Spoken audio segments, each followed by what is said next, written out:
जी, इन्होंने बहुत अच्छा सवाल पूछा है। मैं बहुत संक्षेप में तमाम लोगों को समझाने के लिए बिल्कुल सरल भाषा में इसे समझाने की कोशिश करता हूँ। जी। देखिए, दो अलग अलग टर्म है, गेटिंग इन्फेक्टेड यानी इन्फेक्शन होना, संक्रमण होना, एंड गेटिंग डिजीज यानी बीमारी का होना। इन्फेक्शन का मतलब कोई भी जो है इन्फेक्टेड, ये कोई भी माइक्रो ऑर्गेनिज्म हमारे शरीर के अंदर चला गया तो हम लोग उसको इन्फेक्टेड कहते हैं। ठीक है।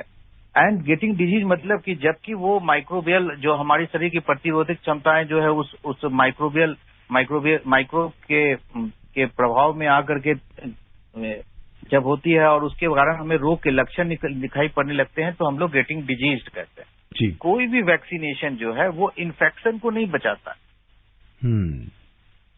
यानी कि इन्फेक्शन, अगर आपने ये टीका क्या कोई भी टीका हो गया, ट्यूबरक्लोसिस का टीका हो गया या और भी दूसरे जो है ओरल पोलियो का जो टीका हो गया या कोई भी जो ऐसा हुआ, उससे इन्फेक्शन होता है।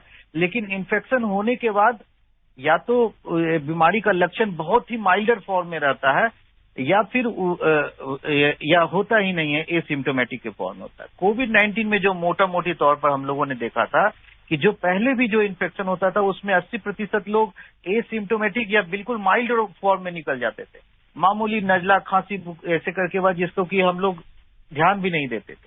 20% ऐसे लोग थे जिसमें कि ये मॉडरेटली ये होता था और 5% से लेकर के 10% ऐसे होते जिनमें कि सीवियर फॉर्म, जिनमें कि सांस की तकलीफ होती थी, और जिन लोगों को इन्फेक्टेड होता था उसमें 2 से 3% ऐसे लोग थे जिनकी की मृत्यु हो जाती थी इस बीमारी की वजह से। ये मोटा मोटी है अगर वैक्सीनेशन नहीं होता था तो।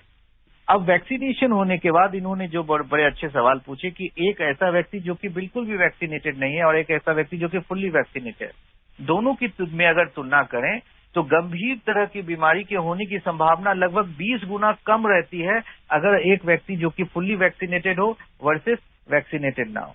तो यानी अगर हम लोग इस आंकड़े को देखें तो पहले अगर जो वैक्सीनेटेड 100 लोगों को इन्फेक्टेड होता था तो उसमें लगभग 8 से 10 ऐसे लोग थे जिनको की गंभीर तरह की बीमारी हो सकती थी। जी।